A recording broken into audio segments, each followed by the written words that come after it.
Bonjour à toutes et à tous et bienvenue dans l'épisode 23 de Digital Marketing for Pro, le podcast qui décrypte l'actualité du marketing digital en moins de 30 minutes. À la une de l'actualité, cette semaine, on va s'arrêter sur les dernières annonces IA de ChatGPT, Claude et TikTok.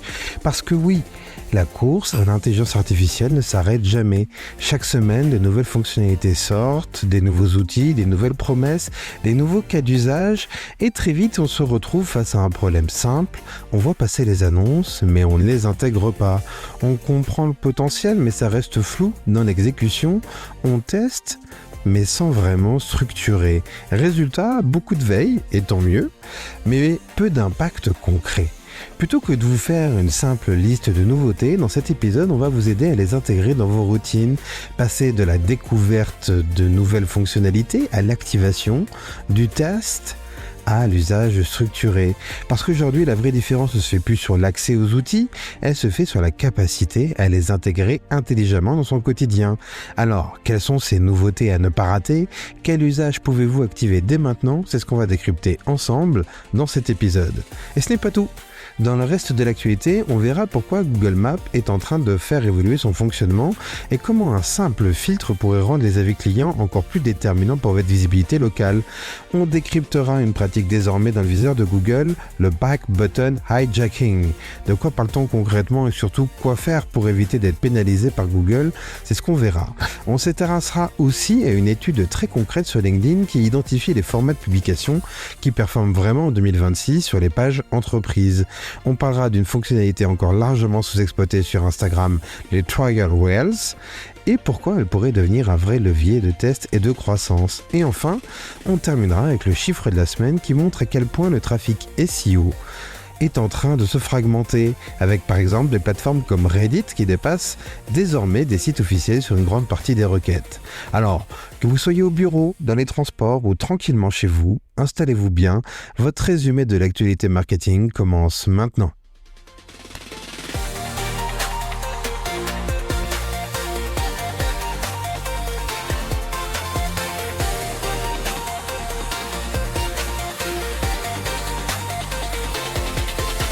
Avant de passer à l'actualité à la une, je voulais prendre quelques secondes pour remercier Daniela qui a pris le temps de commenter notre post sur LinkedIn sur les résumés des actualités GIO du moment. Elle nous disait « Très utile comme contenu, ça permet de garder l'essentiel sans se perdre dans toutes les infos qui circulent. » Et honnêtement, c'est exactement l'objectif de ce podcast. Donc merci beaucoup Daniela pour ton retour, parce que c'est grâce à ce type de message qu'on a envie de continuer chaque semaine à vous simplifier la lecture de l'actualité marketing digital.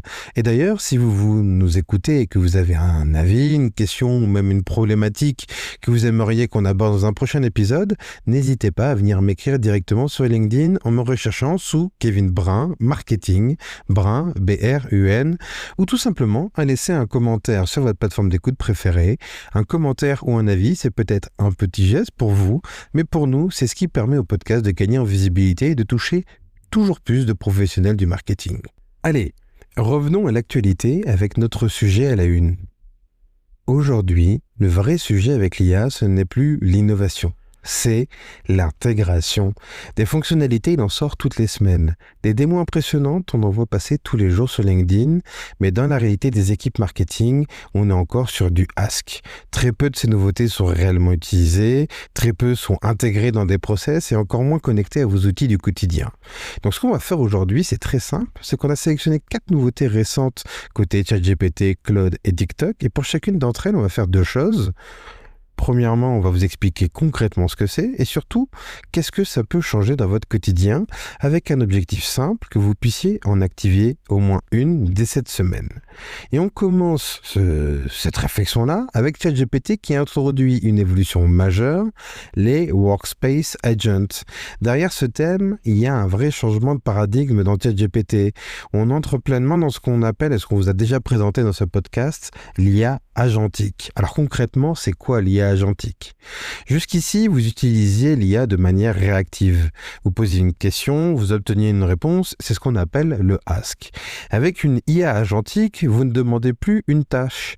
Vous définissez un objectif et l'IA va comprendre cet objectif, le découper en étapes, aller chercher de l'information, interagir avec vos outils et produire un résultat final.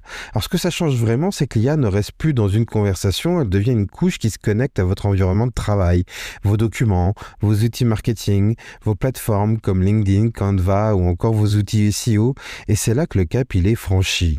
Alors si on prend un exemple très concret, prenons LinkedIn. Avant, vous demandiez à ChatGPT, donne-moi une idée de post. Aujourd'hui, vous pouvez demander, prépare-moi une stratégie éditoriale complète pour la semaine. Et là, tout est différent. L'agent analyse vos données, structure, rédige, adapte et vous propose un ensemble cohérent de contenu avec les visuels associés. Avant, vous demandiez un post LinkedIn. Aujourd'hui, vous obtenez une stratégie complète et les créas associés. Même logique côté SEO. Avant, vous faisiez votre recherche de mots-clés, vous analysiez vos données, puis vous construisiez votre stratégie. Aujourd'hui, vous pouvez demander « Analyse mon site et propose-moi un plan d'action SEO ». Et l'IA, elle va analyser vos positions, identifier des opportunités de mots-clés, détecter des contenus manquants et structurer un plan priorisé en fonction de votre performance accessible. L'IA se connecte à vos outils SEO et vous obtenez directement une feuille de route complète pour générer de la croissance organique. Mais exécuter des missions, c'est une chose. Les inscrire dans la durée, c'est une autre. Et c'est exactement l'intérêt de Claude Routine. Alors concrètement, Claude Routine, qu'est-ce que c'est?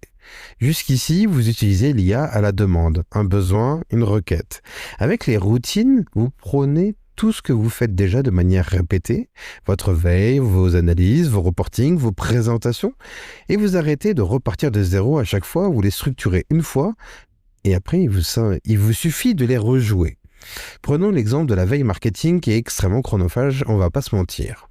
Avant, vous ouvriez plusieurs sources, vous lisiez, vous synthétisez. Aujourd'hui, vous formalisez une routine et l'IA va collecter l'information, la trier, la synthétiser et vous livrer un résumé structuré. Vous ne subissez plus l'information, vous l'organisez. La troisième nouveauté, elle est toujours du côté de Claude, avec une évolution importante de son modèle de design. Ici, on ne parle plus seulement de génération de visuels, mais de conception. Prenons un cas concret, vous devez lancer une nouvelle offre. Avant, vous partiez d'un brief, vous passiez par une phase de design, puis plusieurs allers-retours pour ajuster. Aujourd'hui, vous pouvez demander directement à Claude, propose-moi une landing page optimisée pour convertir. Et là, vous allez obtenir une architecture, un copywriting, une logique UX et un prototype directement exploitable. Vous ne partez plus de zéro, vous ne partez pas d'un visuel lambda, vous avez une base déjà structurée. Dernière nouveauté, et elle se trouve côté TikTok avec le modèle Seedance 2.0. Alors avant de rentrer dans le cas concret, il faut comprendre ce que c'est. Seedance 2.0, c'est une évolution des outils publicitaires de TikTok qui intègre beaucoup plus d'intelligence artificielle dans la création et l'optimisation des campagnes. L'idée, ce n'est plus seulement de créer une publicité, l'idée c'est de générer, tester et optimiser en continu à grande échelle. Ce que ça change, c'est qu'on passe d'une logique de création à une logique de performance pilotée par le volume et l'itération. Si on prend une campagne e-commerce, avant vous produisez quelques créas, une vidéo produit, une vidéo témoignage, une vidéo promotionnelle, puis vous lanciez la campagne et vous ajustiez en fonction des performances. Aujourd'hui, vous pouvez générer plusieurs hooks, plusieurs angles marketing, plusieurs formats, plusieurs mises en scène, et vous ne misez plus du coup sur une créa, vous créez un terrain de test et l'algorithme identifie beaucoup plus rapidement ce qui fonctionne et ce qui fonctionne le moins. Ce que racontent ces 4 nouveautés, ce n'est pas juste une évolution des outils, c'est un changement beaucoup plus profond dans la manière de travailler avec l'IA. On est en train de passer d'une IA qui assiste à une IA qui structure, d'une IA qui produit, à une IA qui orchestre, d'une logique de tâche à une logique de système. Et surtout, ce qui devient clé aujourd'hui, ce n'est plus d'utiliser l'IA. Ça, tout le monde le fait. C'est de savoir où et comment l'intégrer dans sa chaîne de valeur. Parce que la différence ne se fait plus sur l'accès aux outils, elle se fait sur la capacité à les organiser, à les connecter et à les piloter.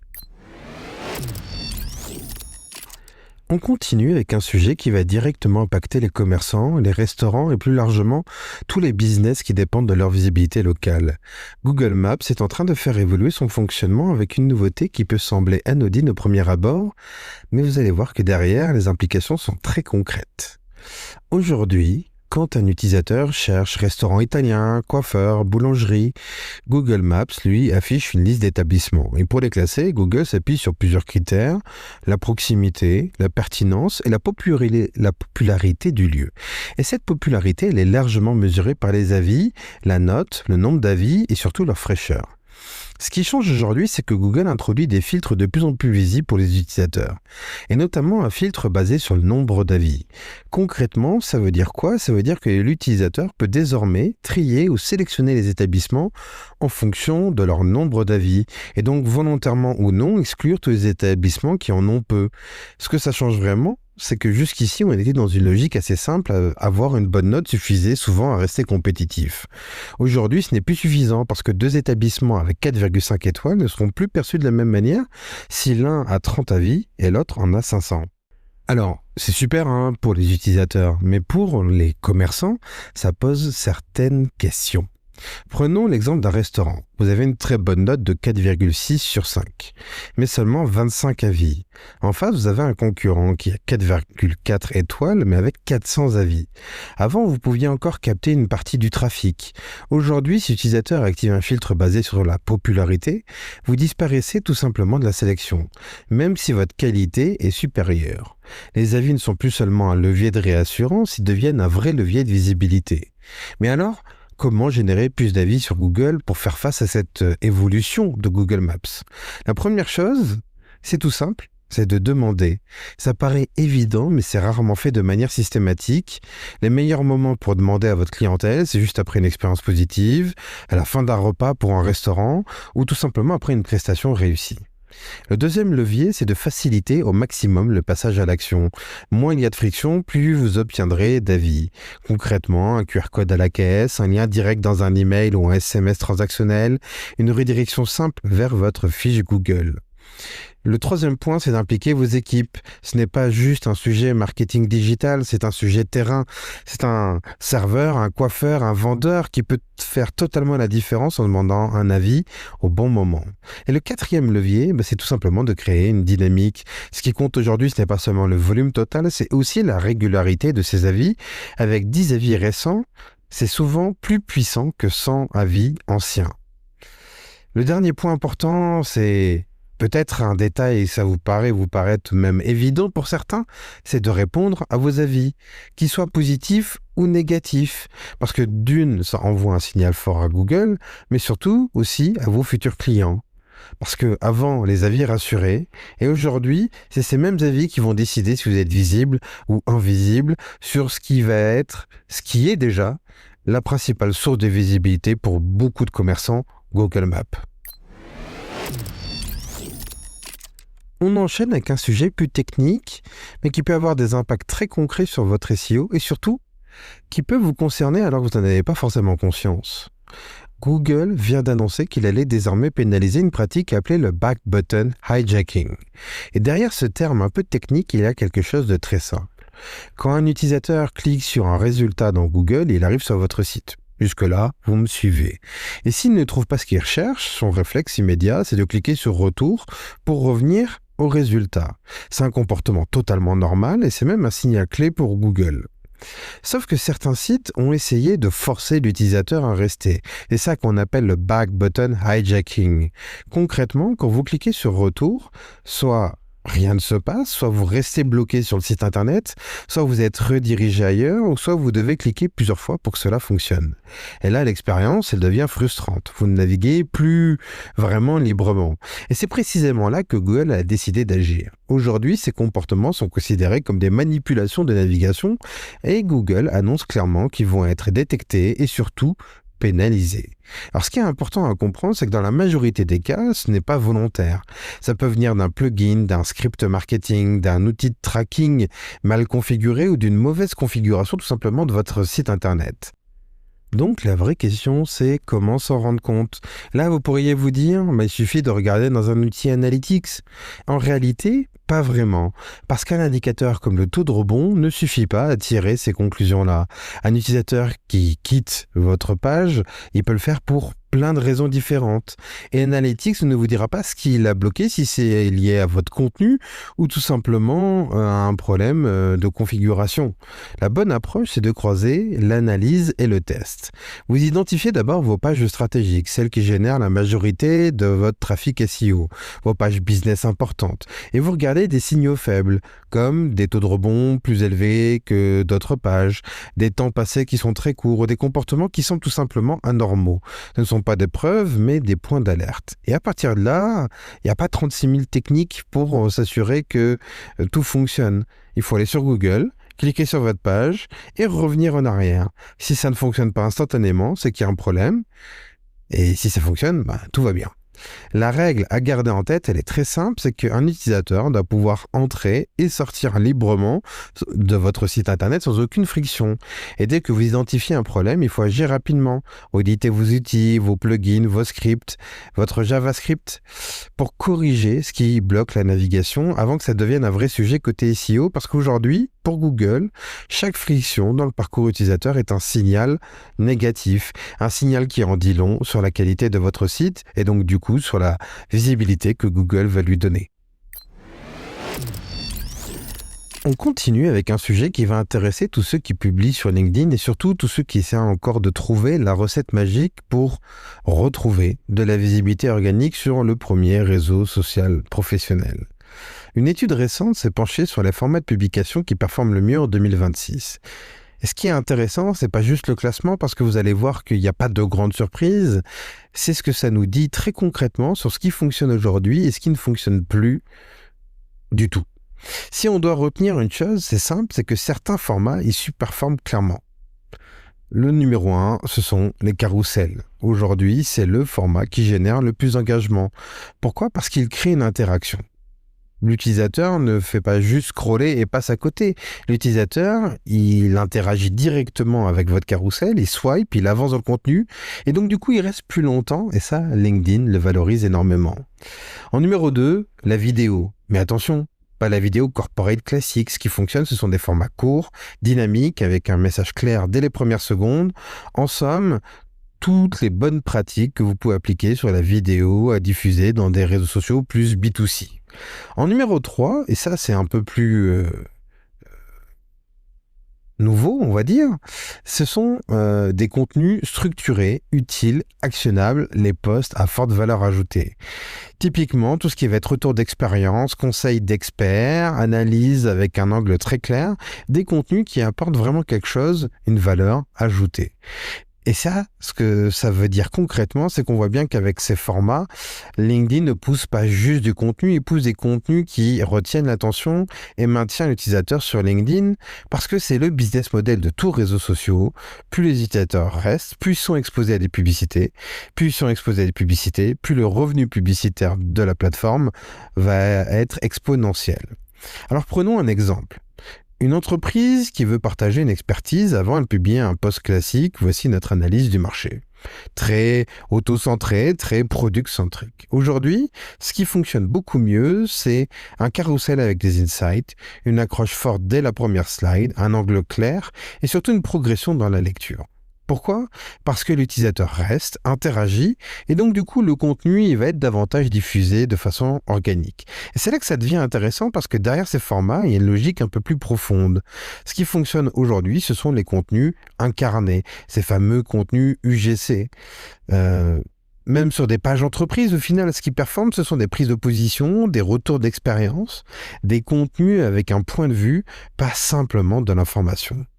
Alors, avant, vous publiez pour informer, et ça c'était l'ancien temps. Désormais, vous devez publier pour capter l'attention, incarner un point de vue, et ça change beaucoup de choses dans la façon de créer votre contenu pour animer votre page LinkedIn, qu'elle soit personnelle ou votre page entreprise. Et justement, en parlant de LinkedIn, on va avoir la chance dans les prochains épisodes de Focus, le format long de Digital Marketing for Pro, de recevoir Amandine Martin-Briand, Head of LinkedIn Marketing Solution pour la France. Alors si vous avez des questions que vous voudriez qu'on lui pose, c'est le moment.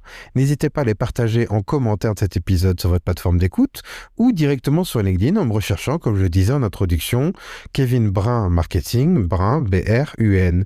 Et si ce sujet vous intéresse, pensez à vous abonner au podcast sur Spotify, Apple Podcasts ou encore Deezer. L'épisode arrive très vite. On reste dans l'univers des réseaux sociaux avec une fonctionnalité encore largement sous-exploitée sur Instagram, les Trial Reels. Alors concrètement, c'est quoi ? C'est une fonctionnalité qui vous permet de tester un réel sans l'exposer immédiatement à toute votre audience. Autrement dit, vous pouvez publier un contenu, le tester sur une audience limitée, analyser ses performances avant de le diffuser plus largement. Et ça, c'est une bonne pratique à adopter dès maintenant. Parce qu'aujourd'hui, sur Instagram, il y a un frein côté création, la peur de publier. Est-ce que ça va marcher ? Est-ce que ça va engager ma communauté ? Est-ce que ça va abîmer mon image ? Avec les Trial Reels, vous pouvez changer complètement de votre logique. Vous passez de « je publie et je croise les doigts » à « je teste, puis je décide ». Prenons une marque e-commerce. Elle veut tester plusieurs angles pour promouvoir un produit. Avant, elle produisait 2 ou 3 vidéos et elle publiait, elle regardait ce qui fonctionnait. Aujourd'hui, avec le Trial Reels, elle peut tester plusieurs versions en même temps. Différents hooks, différents messages, différents formats et identifier rapidement ce qui capte l'attention, ce qui génère de l'engagement avant de pousser le bon contenu à tout le reste de la communauté. Le résultat, c'est que vous réduisez le risque et surtout vous augmentez vos chances de performer. Avant, vous publiez pour voir. Aujourd'hui, vous testez pour performer. On termine cet épisode avec le chiffre clé de la semaine, un chiffre qui en dit long sur l'évolution du SEO. Aujourd'hui, sur certaines requêtes, des plateformes comme Reddit et plus globalement toutes les plateformes communautaires dépassent les sites officiels dans 50 à 66% des cas. Et ce chiffre, outre le fait qu'il soit extrêmement étonnant, il est intéressant pour une raison simple, ce n'est pas juste une question de plateforme, c'est une question de critères.